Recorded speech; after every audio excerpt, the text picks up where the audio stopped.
Hmm. Sangat bergantung sama asumsinya. Jadi contoh ya, orang mau lakukan analisis analisis fundamental ya, fundamental menggunakan pendekatan misalnya discounted cash flow, misalnya seperti itu dengan DCF ya kan. Itu kan dia harus memproyeksikan masa depan. Dia harus memproyeksikan kira-kira free cash flow yang di tahun-tahun berikutnya itu seperti apa, meningkat atau berkurang. Kira-kira di depan lagi ada proyek-proyek seperti apa, dan potensi proyek ini berhasil sekian persen dan sekian persen itu kan mereka harus pikirin itu semua, dan itu sangat tergantung pada analisnya. Jadi asumsi dari analisnya itu sangat berpengaruh. Oh, Begitu juga dengan technical. Technical juga sama. Technical juga orang bisa berasumsi yang berbeda ketika kita melihat indikator yang satu bilangnya naik, ada satu indikator yang bilangnya turun, misalnya seperti itu ya. hmm. Kan orang langsung mulai ini berasumsi sudut pandangnya dari mana. Itu pertama. Oke. Kedua, yang bisa buat satu analisa tiap-tiap orang itu berbeda adalah kebutuhannya.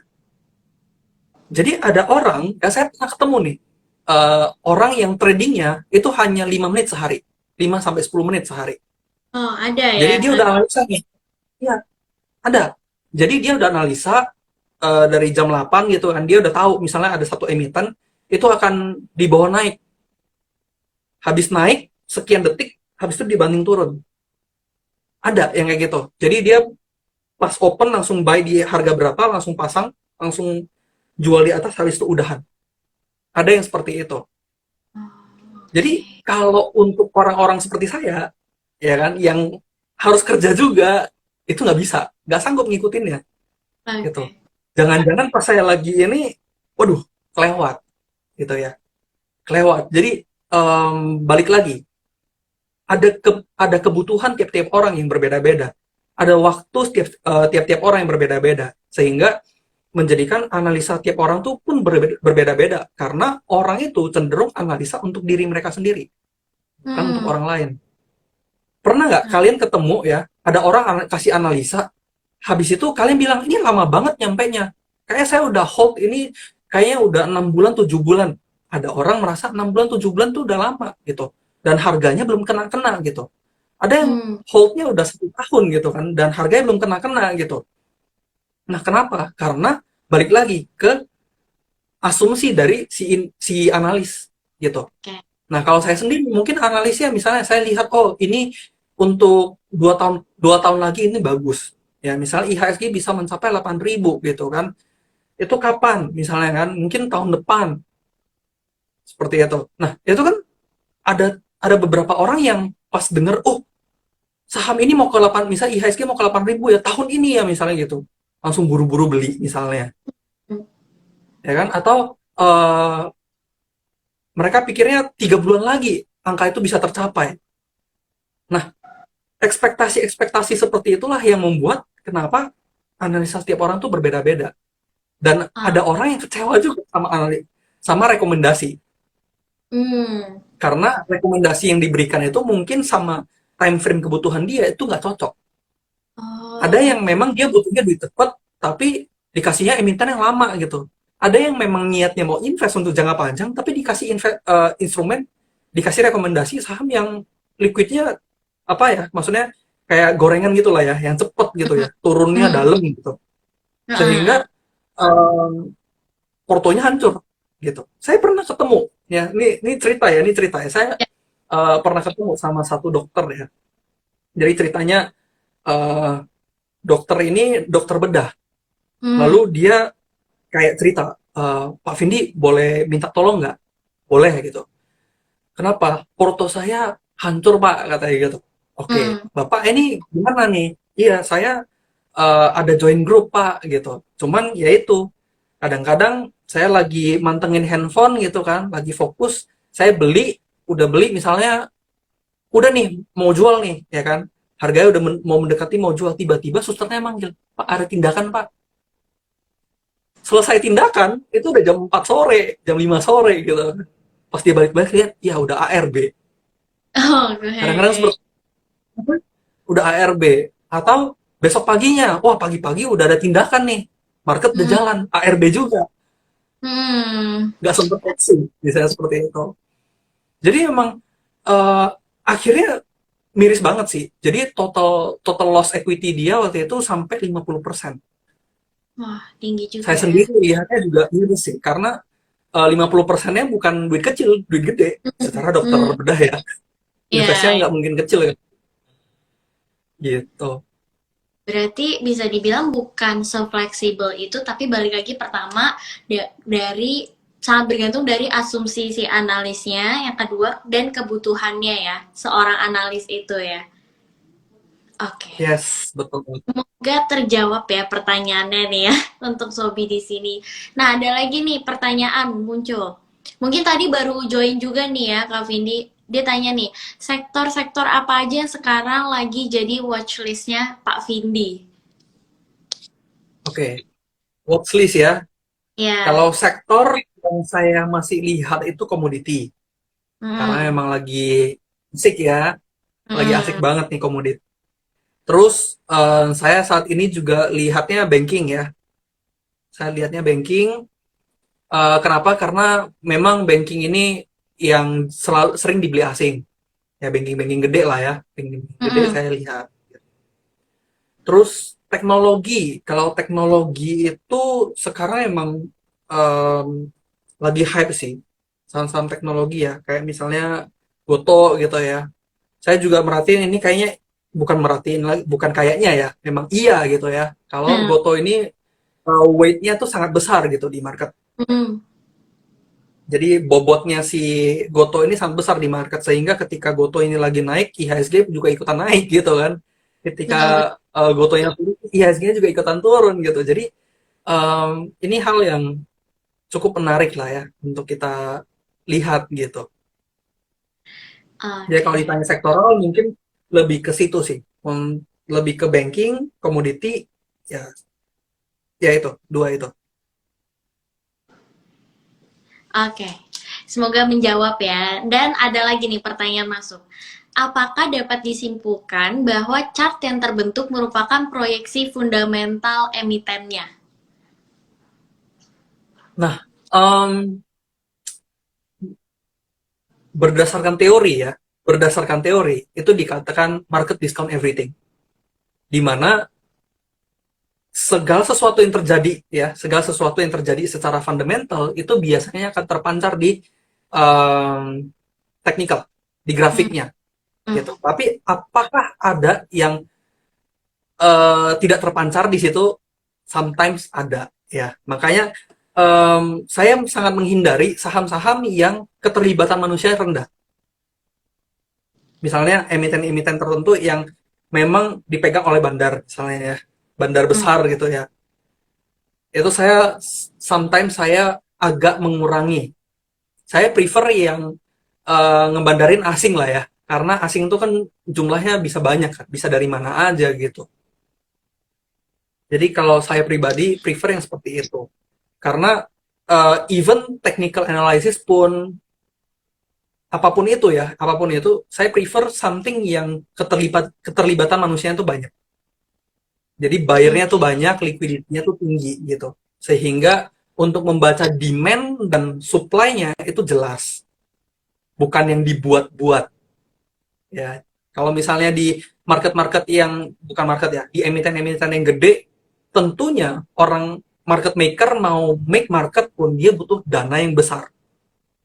Berbeda dengan saham-saham yang kecil, mereka bisa make market, moving the market tuh dengan mudah dengan modal yang kecil gitu. Jadi untuk membaca demand-nya mereka, untuk membaca supply-nya mereka itu jauh lebih gampang gitu. Oh, Jadi kalau semoga. ditanya apakah fundamental itu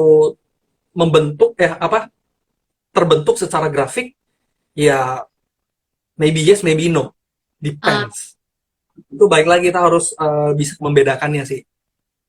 Oke, oke.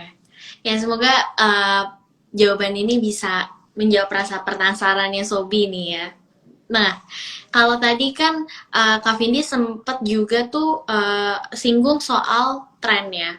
Dan kalau misalnya kita analisis secara teknikal juga nggak bisa lepas dari tren yang ada nih. Nah, kalau Betul. dari Kak sendiri, gimana cara identifikasi sebuah tren dalam analisis teknikalnya? Oke.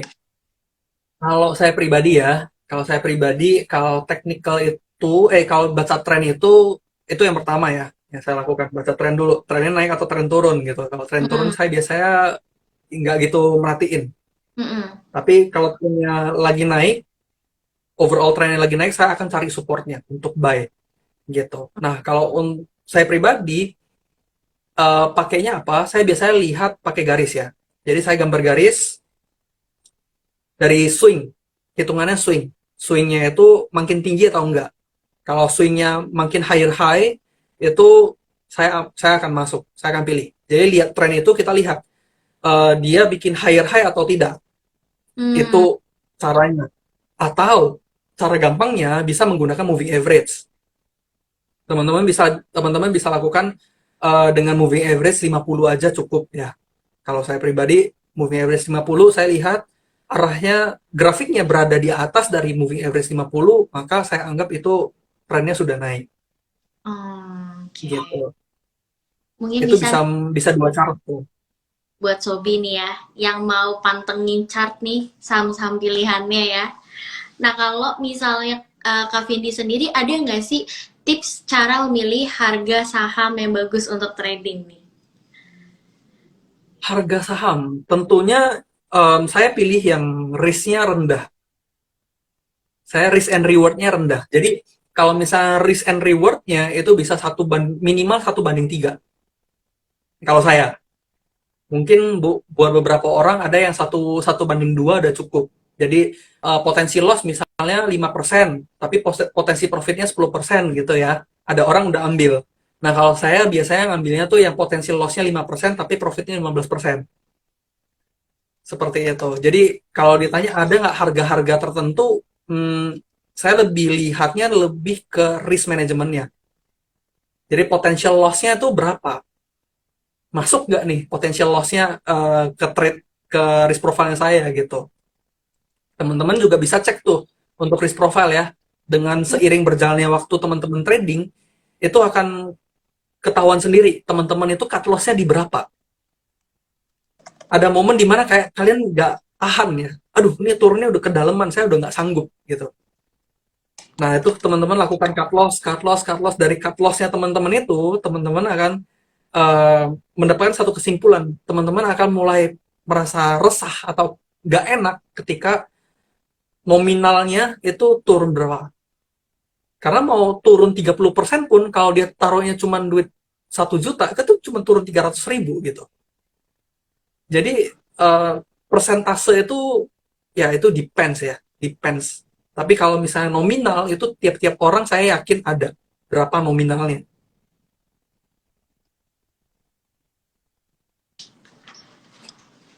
Oke, jadi kalau caranya Kak Vindi kayak gitu ya, untuk menentukan nih harga saham yang bagus untuk trading hari itu ya. Nah, Yes. setelah nentuin harga yang bagus, ada nggak nih tips dari Kak Vindi gimana caranya untuk screening saham pilihan? Mungkin kayak hari ini sahamnya lagi bagus nih untuk kita analisis secara teknikalnya, ada nggak nih? Oke. Saya tiap hari ya. Saya tiap hari itu sekitar jam 8 gitu ya. Saya udah mulai eh, buka-buka berita. Ya, itu screening pertama itu berita. Jadi kira-kira ada berita apa, itu saya cek tuh yang kira-kira masuknya apa? Berita-berita yang emiten-emiten apa nih yang ada lagi ada sounds like good news gitu ya. Nah, setelah saya baca, saya cek di di chartnya. Chartnya mendukung nggak? Chartnya bagus nggak untuk entry gitu. Kalau chartnya nggak bagus untuk entry, maka saya akan analisa dulu, lalu saya akan wait and see. Wait and see sampai momentumnya baru saya masuk gitu. Jadi kalau ditanya screening, biasanya saya dari berita.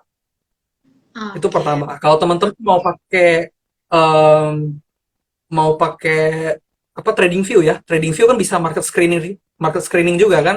Nah, kalau market screening pakai trading view saya biasanya pakai MA200 sama MA50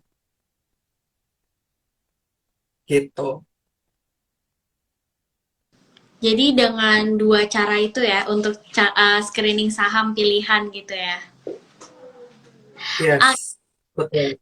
nggak kerasa ya, Kak Vini, kita nih udah ngobrol hampir 1 jam nih. Dan Sobi di sini juga banyak banget ya tadi pertanyaan yang masuk dan mungkin udah terjawab secara nggak langsung ya dari penjelasannya Kak Vindi. Nah, sebelum aku mengakhiri IG Live hari ini, boleh nggak sih Kak Vindi kasih nih pesan-pesan buat Sobi yang mungkin baru mau belajar atau yang mungkin lagi belajar technical trading? Oke, buat teman-teman yang lagi belajar technical trading, pastikan teman-teman belajarnya dari tren. Baca tren dulu, karena itu yang terutama. Bacalah tren, lihat tren, trennya lagi naik atau lagi turun. Itu hal pertama yang teman-teman harus bisa kuasain. Yang kedua, setelah teman-teman lihat tren, teman-teman lihat momentumnya kapan. Apakah sedang dalam momentumnya naik, momentumnya untuk beli, atau lagi momentumnya jual.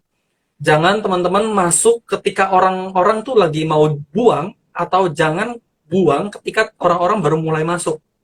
Ya, istilahnya kayak jangan menanam pada saat orang lagi menuai, atau teman-teman menuai pada saat orang-orang baru mulai mau nanam gitu.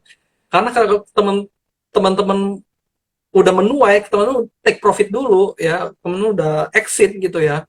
Padahal di situ orang baru buy, ya inilah yang sering terjadi.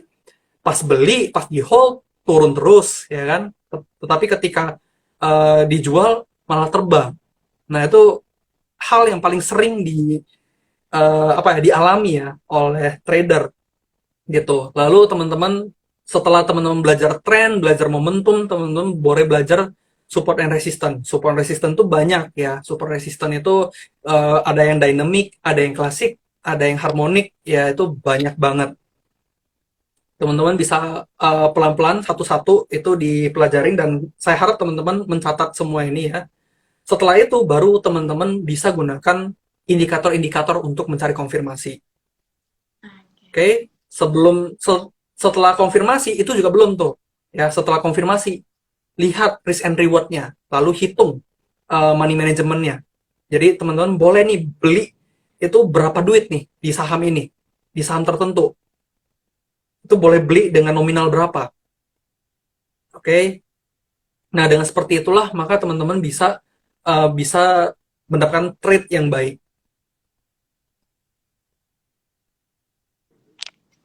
Oke, jadi pesan-pesannya jangan lupa dicatat nih ya, biar sobi-sobi semua di sini habis nonton IG Live bisa langsung mulai belajar nih. Mungkin dari yang tadi Kak Vindi bilang ya, mungkin pelajarin dulu indikatornya, terus pelajarin dulu marketnya, dan jangan lupa kalau technical itu juga harus diseimbangi dengan analisis secara fundamental gitu. Wah, terima kasih sekali ya Kak Vindi hari ini udah mau sharing sama Sobi di sini. Terima kasih udah luangin waktunya, udah kasih tips-tips yang benar-benar berguna banget nih buat sobi-sobi di sini. Dan aku juga mau ngucapin buat sobi-sobi di sini terima kasih udah nontonin IG Live dari awal sampai akhir. Semoga dimanapun sobi-sobi berada semuanya dalam keadaan baik dan sehat ya.